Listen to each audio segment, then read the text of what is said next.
J'ai fait plus de 500 mandats comme freelance depuis 2017. J'ai gagné plus de 450 000 $ à mon compte. C'est celui qui m'a permis de scaler ma business. C'est 6 000 $ de revenus stables et réguliers à chaque mois. Et ça, c'est une histoire qui m'est arrivée.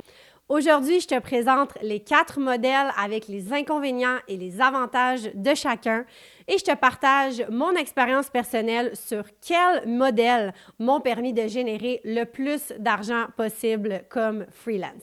Le premier modèle de tarif, c'est le tarif de l'heure. Par exemple, quand j'ai commencé à mon compte en rédaction web, j'offrais un tarif de 22 $ de l'heure. Un peu plus tard dans ma carrière, j'étais à 85 $ de l'heure et un peu plus tard, encore plus que ça, avec un autre modèle de tarif qu'on va voir dans un instant. Pour le tarif de l'heure, c'est le tarif le plus populaire, le plus connu dans l'univers des freelances. Les avantages du tarif de l'heure. D'abord, quand tu débutes, c'est très avantageux parce que tu es payé pour tout le temps que tu mets sur le client. Souvent, quand tu débutes, tu ne sais pas exactement combien de temps ça va te prendre pour faire les tâches. Donc, tu t'assures avec un tarif de l'heure que ton temps est toujours couvert et est toujours payé.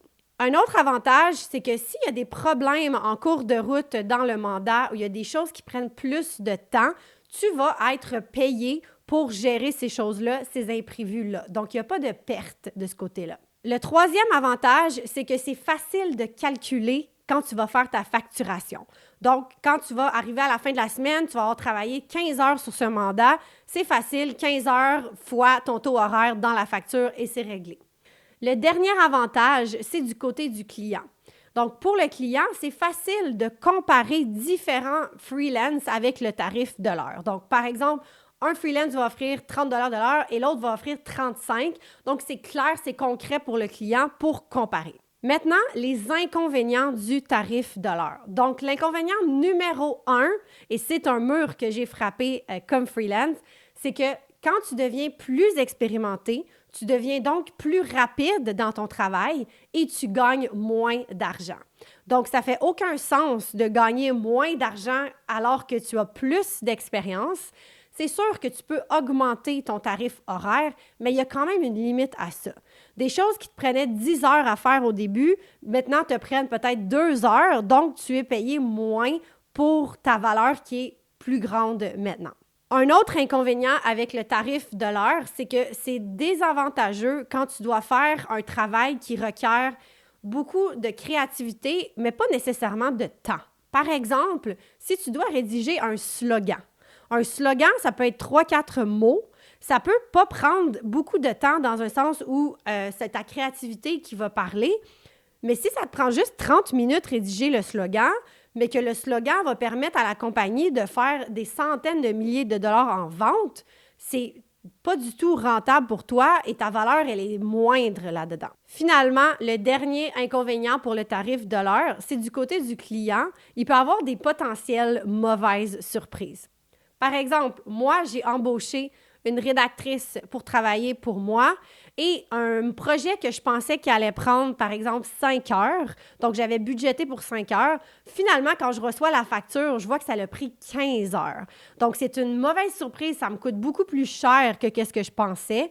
Et on ne peut pas vraiment argumenter là-dessus parce que si c'est le temps que ça lui a pris, c'est le temps que ça lui a pris. Donc, il faut payer les heures.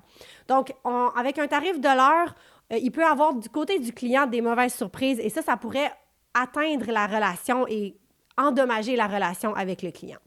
Le modèle numéro 2 de tarif, c'est le tarif par jour. Par exemple, tu vas travailler une journée complète avec un client spécifique.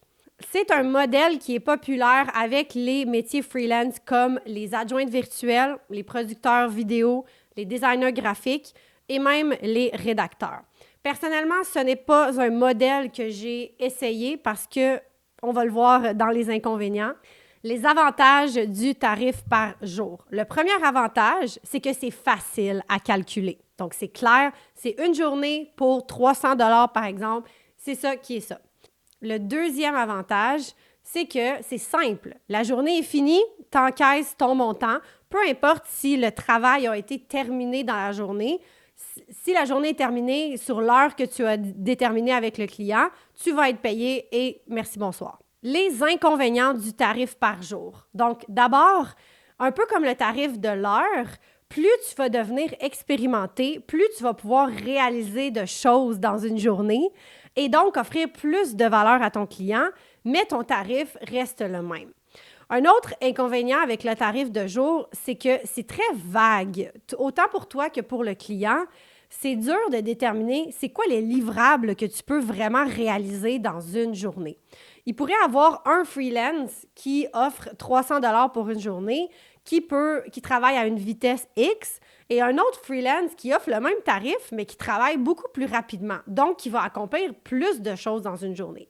Donc, c'est difficile de déterminer vraiment c'est quoi les livrables, c'est quoi vraiment la valeur d'une journée pour un individu spécifique. Un autre inconvénient du tarif de jour, c'est que le client pourrait abuser de ta journée et juste te donner plus de travail et pousser ça à sa limite où tu es vraiment épuisé, tu as envie de fermer la journée, mais le client te dit non, c'est pas terminé, on a d'autres choses à faire.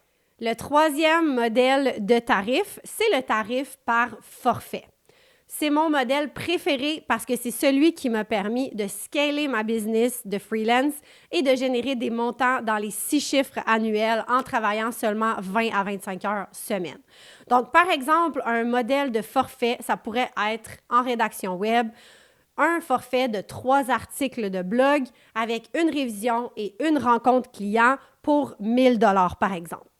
Les avantages du modèle par forfait, d'abord, c'est quelque chose de clair et facile à budgéter pour le client. Donc, 3 articles de blog, c'est le résultat et ça va coûter tant. Peu importe combien de temps ça a pris à le réaliser, le résultat est le même, c'est les 3 articles de blog et c'est pour ça que le client paye. Un autre avantage arrive quand tu es plus expérimenté, c'est que vu que ça te prend moins de temps réaliser des mandats avec l'expérience, mais que le prix forfaitaire va être le même, tu peux donc faire plus de mandats en moins de temps et donc générer plus de revenus. Le résultat pour le client est toujours le même, par exemple les 3 articles de blog, mais si tu es capable de les faire en 3 heures au lieu de 9 heures, bien, tu vas pouvoir avoir du temps pour faire un autre mandat dans la même journée et donc générer le double de revenus. Le dernier avantage pour le modèle forfait, c'est que les livrables sont clairs. Donc, le client et toi, c'est à quoi s'attendre pour le résultat du travail. Ce n'est pas vague, c'est simple, c'est clair. C'est tant que les articles de blog sont terminés, voici le prix et c'est ça qui est ça. Les inconvénients du modèle par forfait. D'abord, il faut absolument que tu aies une certaine expérience avant d'offrir des tarifs par forfait parce que il faut que tu sois capable d'inclure vraiment tous les processus et toutes les choses qui pourraient arriver dans ton forfait. Par exemple, si tu offres un forfait de 3 articles de blog et que tu as calculé un certain prix pour un certain temps que ça te prend et que tu rencontres un problème en cours de route ou tu te rends compte qu'il y a, par exemple, beaucoup plus de recherches à faire que ce que tu croyais, bien, le prix va être le même pour le client, même si ça t'a pris le double du temps. Donc, c'est vraiment important de comprendre tous les risques qu'il peut avoir dans un processus de mandat pour s'assurer de les inclure dans ton forfait. Le deuxième inconvénient, c'est que s'il y a un problème pendant ta collaboration, tu vas devoir couvrir les frais que ça prend pour régler le problème. Tu ne peux pas venir changer un prix forfaitaire une fois que le client l'a accepté quand le résultat est le même.